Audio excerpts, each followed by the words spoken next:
اہل کتاب کا جو اپنے اصل دین پہ ہو اور ان کی کتاب میں لکھا ہو کہ آخری نبی آئے گا اور اس کی یہ نشانیاں ہوں گی، آپ دیکھیں کہ اگر وہ اصلی اپنے دین کو اصل میں فالو کریں، تو جب وہ نبی ان کے سامنے آ گیا اور وہ قرآن، وہ کلام ان کے سامنے پیش ہو گیا، تو وہ اللہ تعالیٰ اب وہ والا سین جو ہے نا، وہ قرآن جو ہے وہ اسکیچ کر رہا ہے کہ آپ دیکھیں، امیجن کریں کہ وہ قرآن سن رہے ہیں اور اب ان کے اوپر اثر کیا ہو رہا ہے۔ دوبارہ سے پڑھ لیتے ہیں۔ جب وہ اس کلام کو سنتے ہیں جو رسول پر اترا ہے، تو تم دیکھتے ہو کہ حق شناسی کے اثر سے ان کی آنکھیں آنسوؤں سے تر ہو جاتی ہیں۔ اور حق شناسی کا اثر کیا ہے کہ یہ قرآن تو اسی رب العالمین کی طرف سے ہے جس کی طرف سے تورات نازل ہوئی تھی۔ اصل میں اس کا ایک بیک گراؤنڈ ہے کہ مکہ میں، ابھی ہم مدنی قرآن پڑھ رہے ہیں، ٹھیک ہے، مکہ میں مسلمانوں پر قریش کے ظلم و ستم جب بڑھنے لگے، تو کچھ اہل کتاب نے رسول اللہ صلی اللہ علیہ وسلم کی اجازت سے حبشہ کی طرف ہجرت کی۔ یہ نبوت کا 5واں سال تھا۔ حبشہ ایک عیسائی ریاست تھی جس کا بادشاہ نجاشی تھا۔ آپ سب نے اس کے بارے میں، ہم نے اپنی کورس کی کتابوں میں پڑھ رکھا ہے۔ اس کا بادشاہ نجاشی تھا، وہ ایک رحمد بادشاہ تو تھا ہی، اس کے علاوہ وہ تورات کا عالم بھی تھا۔ مسلمان وہاں سکون سے رہنے لگے، لیکن قریش کو یہ بات کہاں پسند آنی تھی، انہوں نے ایک وفد بھیج دیا، اور حضرت عمر بن عاص اس کی قیادت کر رہے تھے، بعد میں مسلمان ہو گئے، اس وقت نہیں تھے۔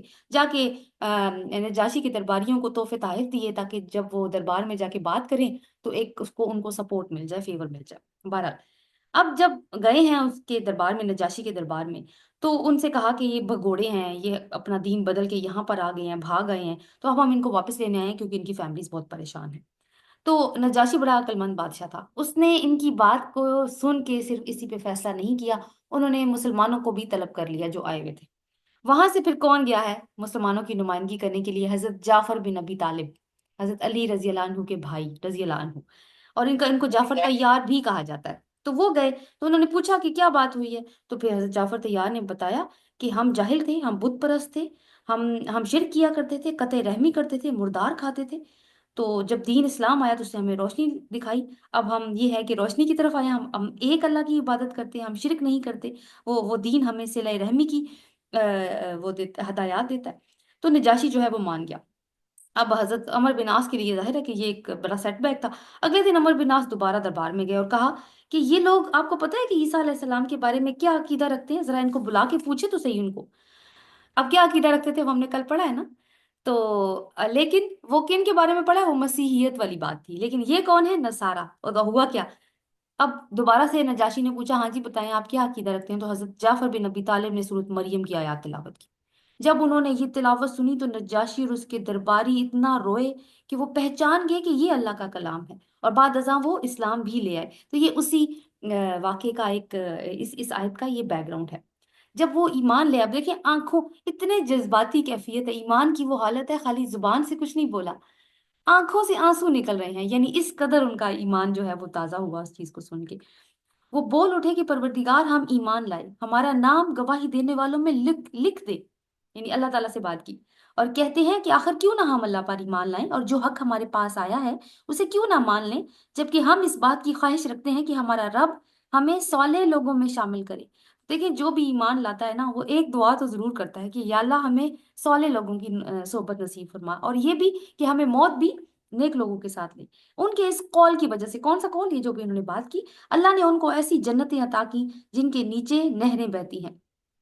تو آپ دیکھیں انہوں نے کیا کیا ہے، انہوں نے کہا ہے کہ ہمیں سچائی معلوم ہو گئی ہے، اور پھر بھی اگر ہم ایمان نہ لائیں تو پھر تو ہمارے پاس کوئی جواز نہیں بچا نا۔ تو خیر، نہریں بہتی ہیں تو اس میں ہمیشہ رہے گی، یہ جزا ہے احسان کا رویہ اختیار کرنے والوں کے لیے۔ کیا احسان کا رویہ اختیار کیا ہے انہوں نے؟ دیکھیں پہلے جب انہوں نے حق قبول کیا تھا، حضرت عیسیٰ علیہ السلام پر ایمان لائے تھے، اس وقت کا یہی تقاضا تھا کہ ان کے اوپر ایمان لایا جائے۔ اب جب حضرت محمد صلی اللہ علیہ وسلم آئے ہیں، اب جب ان کے سامنے حق آیا ہے، تو اب یعنی نیکسٹ لیول کی بات آئی ہے، تو محمد صلی اللہ علیہ وسلم پر بھی ایمان لے آئے۔ تو ایسا نہیں لگتا کہ وہ ایک ایمان کے دریا میں نسل در نسل بہ رہے ہیں، اور چونکہ وہ صحیح ٹیچنگز پر تھے اس لیے ان کو یہ دیکھو کوئی دین کی تبدیلی کی بات تو نہیں آتی نا اس میں، وہ تو ایک تسلسل چل رہا ہے کہ پچھلی کتاب پہ بھی اسی طرح ایمان لائے تھے، اگلی کتاب پہ بھی اسی طرح ایمان لیا، کوئی فرق نہیں پڑا۔ رہے وہ لوگ جنہوں نے ہماری آیات کو ماننے سے انکار کر دیا، انہیں جھٹلایا، تو وہ تو جہنم کے مستحق ہیں۔ اب اہل ایمان سے خطاب، یا ایھا الذین آمنوا لا تحرموا طیبات ما احل اللہ لکم ولا تعتدوا، اے لوگوں جو ایمان لائے ہو۔ اب یہاں سے نا ایک بات نوٹ کر لیجئے کہ 87 سے 120 یعنی سورہ کے بالکل آخر تک جو ابھی احکامات ہیں، یہ شرعی احکامات ہیں، ان کا ذکر پہلے بھی ہو چکا ہے، لیکن کچھ سوالات لوگوں کی طرف سے آئے مزید لوگ تفصیل چاہتے تھے تو تفصیل بھی آئی ہے، اور چونکہ احکامات کی تکمیل بھی ہو رہی ہے، اس لیے اب یہاں پہ ساری چیزیں واضح ہو رہی ہیں۔ اے لوگوں جو ایمان لائے ہو، جو پاک چیزیں اللہ نے تمہارے لیے حلال کی ہیں انہیں حرام نہ کرو۔ یعنی حرام کرنے کا کیا مطلب ہوتا ہے؟ اللہ تعالیٰ نے جو حلال کیا ہے اس کو ہم حرام نہیں کر سکتے، اس کا مطلب ہے بندہ حلال اور حرام کا مختار نہیں بن سکتا۔ حلال وہی ہے جو اللہ نے کیا ہے، حرام وہی ہے جو اللہ نے کیا ہے۔ دوسری بات یہ کہ اگر ہم اپنے طرف سے یہ کام کرتے ہیں تو اس کا مطلب ہے پھر ہم اللہ کے قانون کی پیروی نہیں کرتے، پھر ہم اپنے نفس کو فالو کر رہے ہیں۔ دوسری بات یہ ہے کہ جو جیسے عیسائیت میں نا رہبانیت کا تصور پایا جاتا تھا، رہبانیت کا مطلب یہ ہے کہ بس اللہ سے لو لگا لیں، جنگلوں میں نکل جائیں، دنیا کی زندگی کو، دنیا کی لذتوں کو، دنیا کے آرام اور آسائش کو چھوڑ دیں۔ تو اس چیز کی بھی اس میں نفی آ گئی ہے کہ اللہ تعالیٰ نے اس چیز کی بالکل بھی اجازت نہیں دی۔ اسی دنیا ہی یہی امتحان گاہ ہے، یہی ایگزامینیشن روم ہے، یہیں سے گزر کے ہم نے آگے اگلی منزل کو کی طرف جانا ہے۔ تو انہیں حرام نہ کر لو اور حد سے تجاوز نہ کرو، اللہ کو زیادتی کرنے والے سخت ناپسند ہیں۔ جو کچھ حلال اور طیب رزق اللہ نے تم کو دیا ہے اسے کھاؤ پیو، اور اس خدا کی نافرمانی سے بچتے رہو جس پر تم ایمان لائے ہو۔ یعنی پھر تقوی ہی کی دعوت ہے کہ نافرمانی اللہ کو پسند نہیں ہے، یہ نہیں کہ تم دنیا کی چیزوں کو اپنے اوپر حرام کر لو۔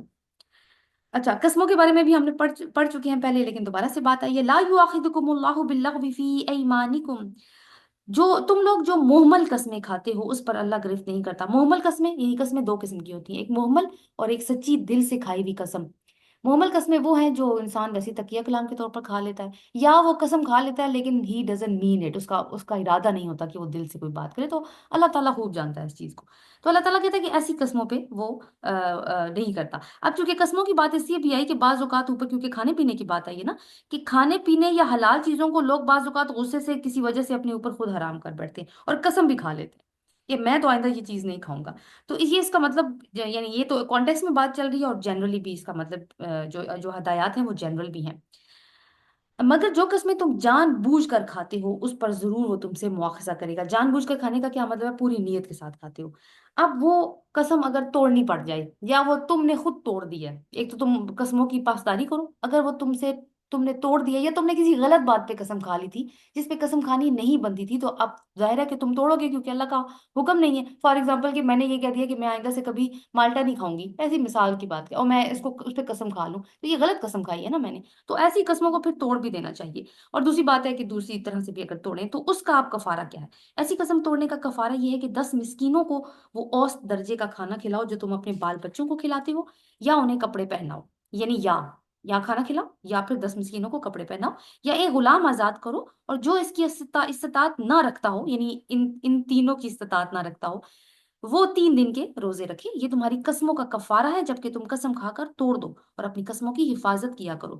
یعنی مطلب یہ ہے کہ اللہ تعالیٰ دیکھیے ہمیں کیا ٹرین کر رہے ہیں کہ تو ہم امت وسط کی فرد ہے نا، اور ہمارا وہ معاہدہ کس کے ساتھ ہے؟ ہمارا میثاق تو اللہ تعالیٰ کے ساتھ ہے اس کی شریعت کے تھرو۔ تو یہ جو چھوٹے چھوٹے زندگی کے معاملات ہیں، اگر تم اس میں ہی کیجول ایٹیٹیوڈ دکھاؤ گے تو تم نے وہ بڑی جو اللہ تعالیٰ کے ساتھ جو تم نے وہ اتنا بڑا کمٹمنٹ کیا ہے، تم اس کو کیسے پورا کرو گے؟ تو اسی لیے be cautious all the time. اسی طرح اللہ اپنے احکام تمہارے لیے واضح کرتا ہے شاید کہ تم شکر ادا کرو، تو احکامات کے لیے شکر ہی ادا کرنا چاہیے اللہ تعالیٰ کا، جس نے ہمیں زندگی کی یعنی ایوری واک آف لائف اس نے ہمیں نصیحتیں کی ہیں۔ یا ایھا الذین آمنوا انما الخمر والمیسر والانصاب والازلام رجس من عمل الشیطان فاجتنبوہ لعلکم تفلحون۔ اے لوگوں جو ایمان لائے ہو، یہ شراب اور جوا، یہ آستانے اور پانسے، یہ سب گندے شیطانی کام ہیں، ان سے پرہیز کرو۔ اب دیکھیں کہ اور آگے اللہ تعالیٰ نے کہا ہے کہ امید ہے کہ تمہیں فلاح نصیب ہوگی۔ تو اس میں ایک بات تو نوٹ کر لیجئے کہ شراب کی حرمت کے سلسلے میں پہلے 2 احکامات ہم پڑھ چکے ہیں۔ البقرہ میں 219 نمبر آیت تھی، اور النساء میں 43۔ النساء میں اللہ نے کیا کہا تھا؟ جب تم نشے کی حالت میں ہو تو نماز کے قریب نہ جاؤ۔ تو اب یہ ہے کہ جب وہ حکم آیا نا تو رسول اللہ صلی اللہ علیہ وسلم نے ایک خطبے میں لوگوں کو وارن کر دیا تھا کہ اللہ تعالیٰ کو شراب سخت ناپسند ہے، اور وہ دن دور نہیں ہے کہ اللہ تعالیٰ اس کا قطعی حرمت کا حکم بھی دے دیں گے۔ لہٰذا جن جن لوگوں کے پاس شراب ابھی موجود ہے وہ فروخت کر دیں، لیکن کچھ دنوں کے بعد یہ آیت نازل ہوگی تو پھر آپ نے اعلان کیا کہ اب جس کے پاس شراب ہے نہ وہ پی سکتا ہے، نہ اس کو فروخت کر سکتا ہے، نہ اس کو کسی چیز میں کنورٹ کر سکتا ہے۔ اب کیا کرنا ہوگا؟ اب ضائع کرنا ہوگا۔ تو صحابہ کرام ظاہر ہے کہ ماننے والے تھے، سمیعنا واطعنا، تو شراب جو ہے وہ مدینہ کی گلیوں میں بہہ رہی تھی۔ اب تو یہ یہاں پہ نا اس طرح کے اور جوئے کی بات بھی ساتھ میں آ رہی ہے۔ اللہ تعالیٰ نے کہا ہے کہ یہ کیا ہے؟ شیطانی گندے کام ہے، ان سے پرہیز کرو۔ شیطان تو یہ چاہتا ہے کہ شراب اور جوئے کے ذریعے تمہارے درمیان عداوت اور بغض ڈال دے، اور تمہیں اللہ کی یاد سے اور نماز سے روک دے۔ پھر کیا تم ان چیزوں سے باز رہو گے؟ اب دیکھیں اللہ تعالیٰ کا انداز، کیا تم باز آتے ہو کہ نہیں آتے؟ اللہ اور اس کے رسول کی بات مانو اور باز آ جاؤ، لیکن اگر تم نے حکم عدولی کی تو جان لو کہ ہمارے رسول پر تو بس صاف صاف حکم پہنچا دینے کی ذمہ داری ہے۔ اب دیکھیے اللہ تعالیٰ نے دو چیزوں کا ذکر کیا ہے۔ آستانے کیا ہوتے ہیں؟ یعنی وہ استھان جہاں پہ جا کے قربانیاں کی جاتی ہیں۔ اور پانسے کیا ہوتے ہیں؟ فال کے تیر ہوا کرتے تھے اس زمانے میں، نہیں فال نکالنا، یہ کام ہوگا یہ کام نہیں ہوگا۔ اسی طرح میں نے آپ کو بتایا تھا کہ جیسے نجومیوں کے پاس جانا یا ہاروسکوپ یا وہ طوطے والا کام، وہ سب پانسے اس کے اندر آ جائیں گے۔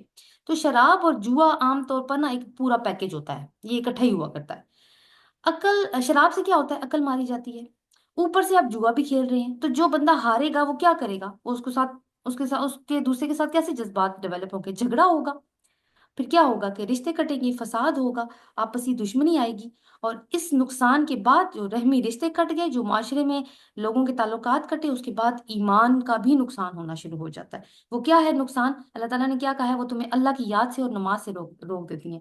ویسے تو انسان کو ہر وقت اپنے رب کو یاد کرنا چاہیے، لیکن اگر ایسا نہیں کرا تو کم از کم منیمم لیول تو یہ نا کہ نماز میں تو کرے گا نا، لیکن وہ بھی ختم ہو جاتا ہے۔ اب ویسے آپ دیکھیں کہ دن میں 5 دفعہ اگر ہم نماز ادا کریں تو وہ انسان کو گمراہ ہونے سے روکتی ہیں، لیکن شرابی اور جواری کا زیادہ وقت کدھر گزر رہا ہے؟ وہ تو اس کا تو سارا وقت وہیں پہ جا رہا ہے۔ تو شیطان جو ہے نا، وہ یہ چیزیں انسانوں کے دلوں کو لائک ان کے لیے مزین کرتا ہے، ان کا انٹرسٹ اس میں ڈیولپ کرتا ہے، یعنی ان کو زیب و زینت کی دنیا تک لے جاتا ہے کہ تم بس پلیئر سیکنگ بنے رہو۔ پھر شیطان جو ہے نا انسانوں کے دلوں کو جاگنے ہی نہیں دیتا۔ اور یہ کیوں کرتا ہے؟ دیکھیں شیطان کا چیلنج ہے، ہم نے النساء میں بھی یہ بات پڑھی ہے، مگر یہاں پہ کھل کے سامنے آئی کہ اس نے چیلنج دیا تھا کہ میں ضرور تیرے بندوں میں سے حصہ لے کر آؤں گا۔ اب وہ کیسے اپنے پلان پر عمل کرتا ہے، اس کی یہ مثال یہاں پر آ رہی ہے۔ تو کیا ہے کہ آج ہم لائک اس طرح کے کیسز سنتے ہیں کہ اس طرح سے مسلمانوں کے اندر بھی اس طرح سے چیزیں ہو رہی ہیں۔ تو ہمیں تو کیئرفل رہنے کی ضرورت ہے، کیونکہ ہم وہ لوگ ہیں جو میثاق کے ساتھ بندھے ہیں۔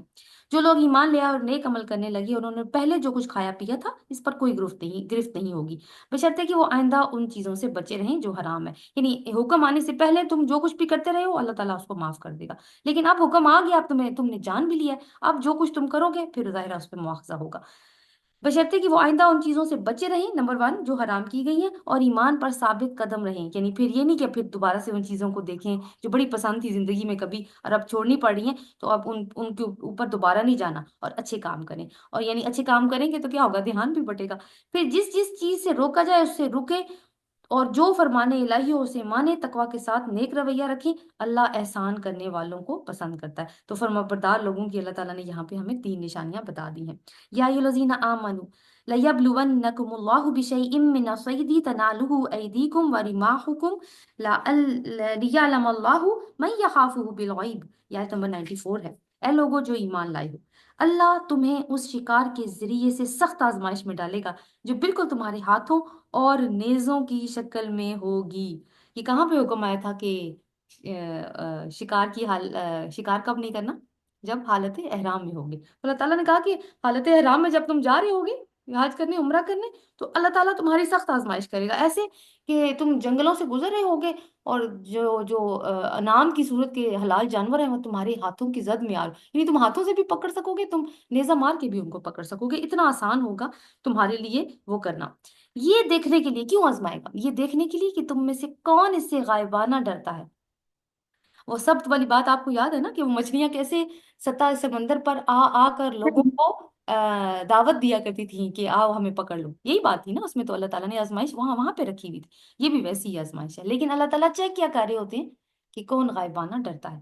پھر جس نے اس تنبیہ کے بعد اللہ کی مقرر کی ہوئی حد سے تجاوز کیا، اس کے لیے سخت سزا ہے۔ اے لوگوں جو ایمان لائے ہو، احرام کی حالت میں شکار نہ مارو، ٹھیک ہے؟ یعنی جیسے میں نے آپ کو پہلے بتایا کہ خود بھی شکار نہیں مار سکتے جب تک محرم ہے، یعنی حالت احرام میں، دوسری کسی دوست کو بھی نہیں بتا سکتے جو خود حالت احرام میں ہے کہ دیکھو وہ شکار جا رہا ہے تو تم پکڑ لو۔ اگر تم میں سے کوئی جان بوجھ کر ایسا کرے گا تو جو جانور اس نے مارا ہوگا اس کے ہم پلہ ایک جانور اسے مویشیوں میں سے نظر کرنا ہوگا، جس کا فیصلہ تم میں سے 2 عادل آدمی کریں گے۔ فار ایگزامپل تم نے نیل گائے کا شکار کر لیا حالانکہ تم حالت احرام میں تھے، اب اس کا کفارہ ہوگا، اور وہ کفارہ کیا ہے کہ اپنے گھر میں دیکھو، آس پاس نظر دوڑاؤ، جو تمہیں مویشیوں میں سے نیل گائے جیسا جانور نظر آ رہا ہے. نیل گائے تو اب جنگل میں ہی ہوتا ہے نا، گھروں میں تو نہیں پالا جاتا.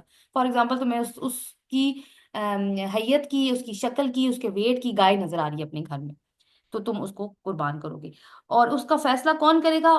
ظاہر ہے تم فیصلہ نہیں کرو گے، اپنی سوسائٹی کے کچھ ایمان والے نیک لوگ جن کی اچھی شہرت ہو، وہ ایماندار ہوں، ان کے پاس جاؤ جو دین کا علم بھی رکھتے ہو، اور ان سے اس بات کا فیصلہ کراؤ کہ میں نے غلطی سے یہ شکار مجھ سے ہو گیا جانور کا، اب میں کیا کفارہ ادا کروں.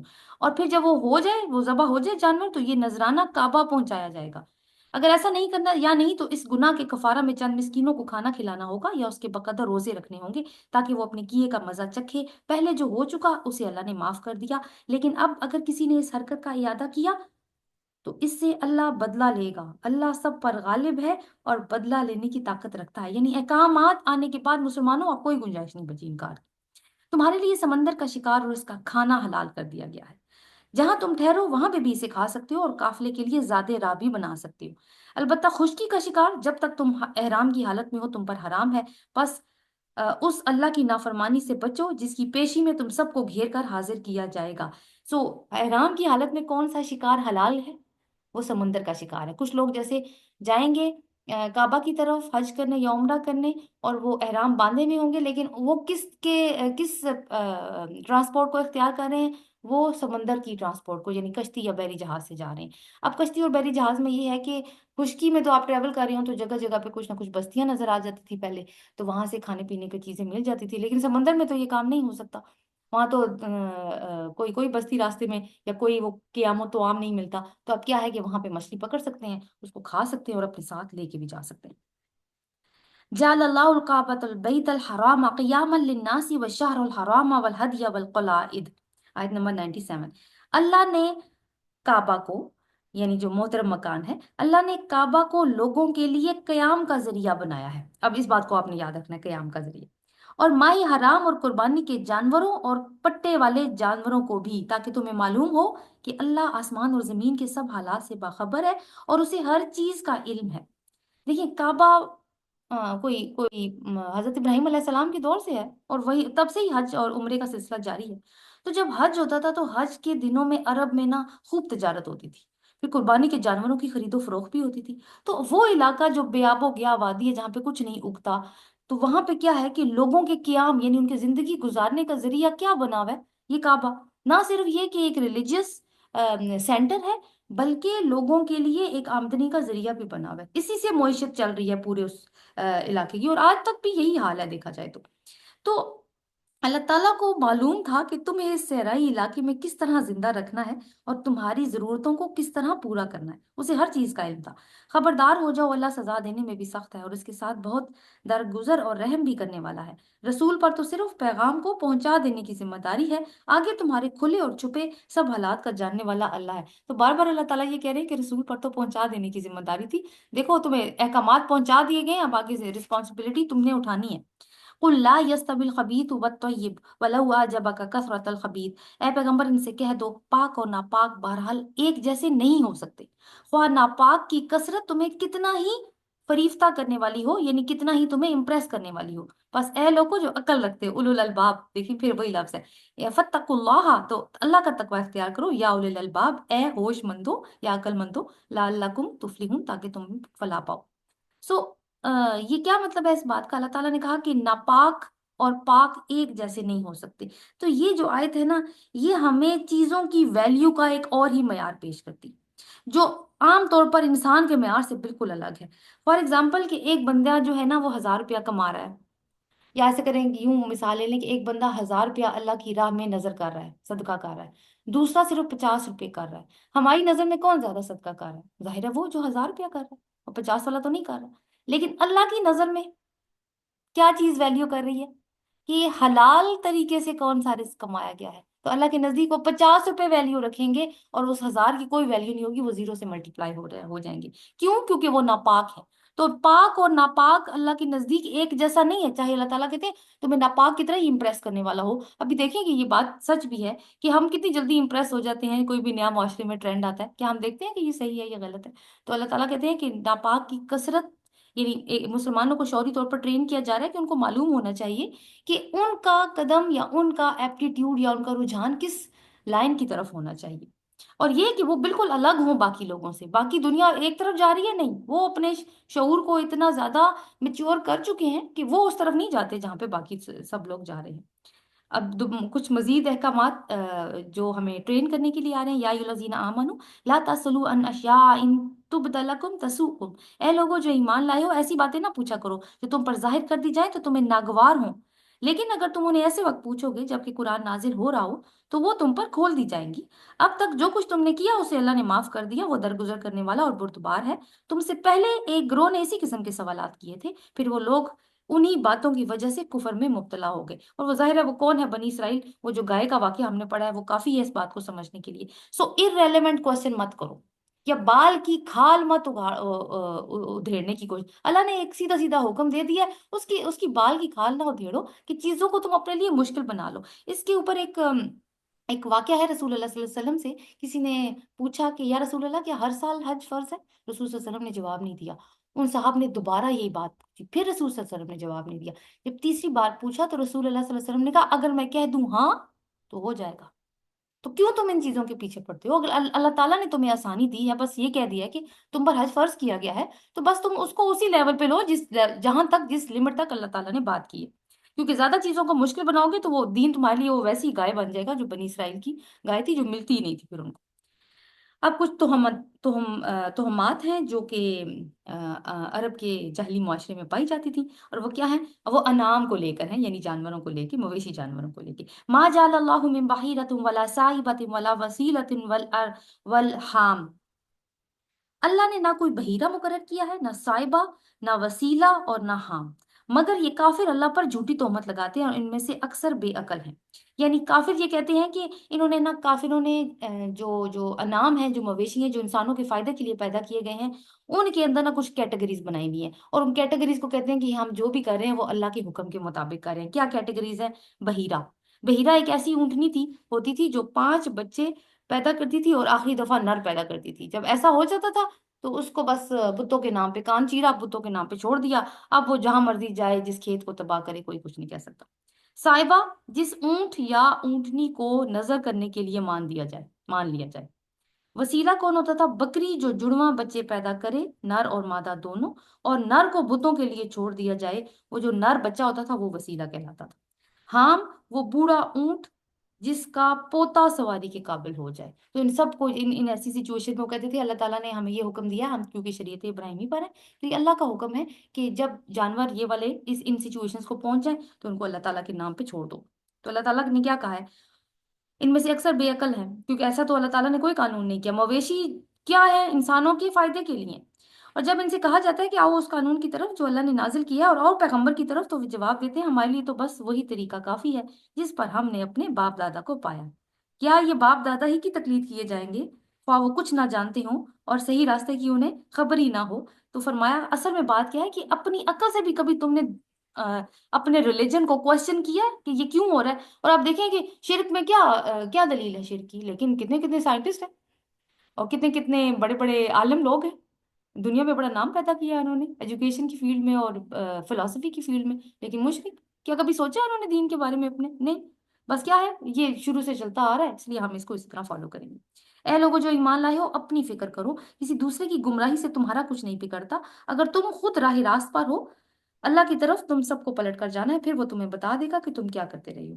تو کچھ لوگوں نے جب یہ اس آیت کی، حضرت ابوبکر صدیق نے لوگوں سے کہا کہ لوگوں تم اس آیت کو غلط سمجھتے ہو، تم سمجھتے ہو بس اپنی اپنی فکر کرنی ہے دین میں، حالانکہ ایسی کوئی بات نہیں ہے۔ کیوں نہیں ایسی بات؟ کیونکہ کنتم خیر امۃ اخرجت للناس تامرون بالمعروف وتنہون عن المنکر، یہ اصول تو اللہ تعالیٰ دے چکی ہے نا کہ تم وہ بہترین امت ہو جو لوگوں کے لیے برپا کی گئی ہے، جو نیکی کا حکم دیتے ہو اور برائی سے روکتے ہو۔ تو برائی سے روکنا اور نیکی کا حکم دینا تو مسلمان کے اوپر، ہر مسلمان کے اوپر فرض ہے، یہ اس کی زندگی کا مقصد ہے۔ یہاں پہ جو بات ہو رہی ہے نا اپنی اپنی فکر کرو، ہوتا کیا ہے؟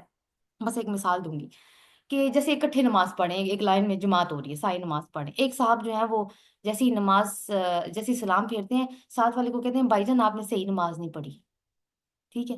تو بندہ ان سے پوچھے بھائی جان آپ اپنی نماز میں کیا کر رہے تھے جو آپ کو یہ پتہ لگ رہا تھا کہ میں کیا کر رہا تھا اپنی نماز میں؟ یعنی دوسروں کے عیبوں کے اوپر، دوسروں کے عقائد کے اوپر نظر رکھنا صرف نکتہ چینی کرنے کے لیے، تو اللہ تعالیٰ نے یہ کام تمہارا نہیں ہے، ایسے نہ کرو۔ اے لوگوں جو ایمان لائے ہو، جب تم میں سے کسی کی موت کا وقت آ جائے، وہ وصیت کر رہا ہو، تو اس کے لیے وصیت کا نصاب یہ ہے کہ تمہاری جماعت میں سے دو صاحب عدل آدمی گواہ بنائے جائیں۔ اگر تم سفر کی حالت میں ہو اور وہاں موت کی مصیبت پیش آ جائے، تو غیر لوگوں میں سے ہی دو کو گواہ بنا لو۔